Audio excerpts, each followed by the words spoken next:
प्रेमियों, आज हम सब दुख की चर्चा से अत्यंत परेशान होते हैं और परेशान लगते हैं। दुख जनित कर्म कैसे होता है, कैसे नहीं होता है, सुख के कर्तव्य, सुख का कर्म कैसे किया जाता है, ये सब जानने के लिए आपको कुछ करना ही होगा। करने के लिए आप कोई मिलता है, एक दूसरे चाहे नर हो या नारी, बच्चे हों या बच्चियां हों, परेशानी दुख की ही चर्चा करते हैं।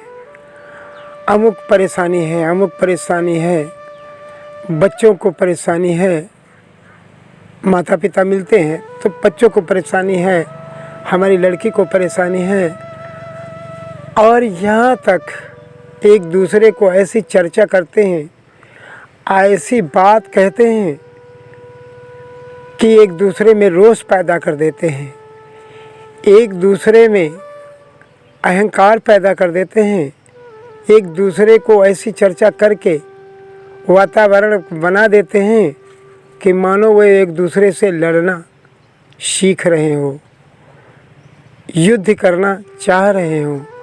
ऐसी परिस्थिति लोगों में बनी हुई है और चर्चा ऐसे करते हैं। इसका प्राय ये नहीं है कि कहीं दूसरी जगह से ये आ रहा है, ये तुम्हारी ही समाज की कोड़ है, ये समाज की देन है।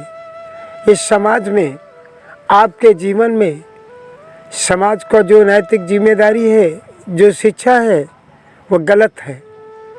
हमारी दोहरी शिक्षा है, क्योंकि हमारा जो समाज है, गरीब समाज जो पढ़ा लिखा नहीं है, वो ये नहीं समझ पाता है कि हमको कैसे वातावरण में रहना चाहिए, कौन सा वातावरण हमारा हितकारी होगा।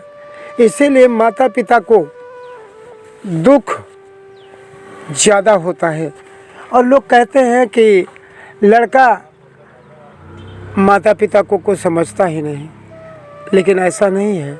माता पिता भी लड़के को कुछ नहीं समझते हैं, एक दूसरे को इतना नज़रिया से देखते हैं कि मालूम होता कि दुश्मन है। लड़का हो या लड़की हो, दुश्मन की भांत देखते हैं। जब किसी को दुश्मन के भांत देखोगे तो तुमको भी वो दुश्मन की ही भांत देखेगा, तुमको अच्छा नहीं देखेगा। ये माता पिता की कमी है, ये हमारी समाज और सभ्यता की कमी है। सामाजिक जो हमारी शिक्षा है, जो रहने की शिक्षा है, जो वातानुकूलित शिक्षा है, वो हमारी गलत है, वो अच्छी नहीं है। और ना अच्छी होने के कारण हमें समसामयिक बोध एवं ज्ञान नहीं प्राप्त हो पाता है और सुख की व्यवस्था भी नहीं बन पाती है। इससे जो है जीवन दूभर हो जाता है और गलत आ जाता है। आप ये गौर करें कि जब तुम अकेले हो और अच्छी शिक्षा हो, अच्छा वातावरण हो, तो क्या तुमको दुख होता है? कोई दुख नहीं होता है।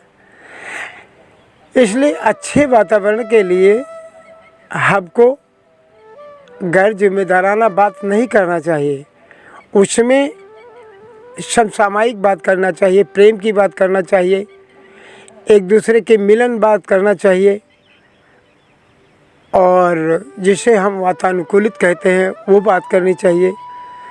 तो हमको ये लगने लगेगा कि हम दुख नहीं हो रहा, हमें कोई दुख नहीं है। लेकिन दुख हमको क्यों मालूम होता है? क्योंकि हम ये मान लेते हैं कि ये कोई भगवान दे रहा है, लेकिन नहीं, ये कोई आसमान से नहीं आया है, ये तुम्हारी समाज की देन है और समाज का वातावरण है और समाज की शिक्षा है। और ये सामाजिक शिक्षा, ये कौरितिक शिक्षा, ये नैतिक शिक्षा, जिसको नैतिक शिक्षा समाज कहती है, ये गलत है, ये अच्छी नहीं है। नैतिक शिक्षा का मतलब ये नहीं है कि एक दूसरे से तोड़ देना, एक दूसरे से मतलब हटा देना, एक दूसरे को बलात्कार करना, ये नैतिक शिक्षा नहीं है। नैतिक शिक्षा है हम सब मिल करके एक हो, प्रेम से रहें, सद्भाव रहें, सत्यता का वातावरण हो और जीवन को आत्मदायी बनाएं, आत्मसंतोषी बनाएं, आत्मसंयमी बनाएं, आत्मनिर्भर बनाएं। ये हमारी नैतिक शिक्षा एवं सामूहिक शिक्षा और सामाजिक शिक्षा वातानुकूलित होगी। इससे मानव को संदेश नया जाएगा और नए संदेश से नई नीति, नई व्यवस्था लागू हो।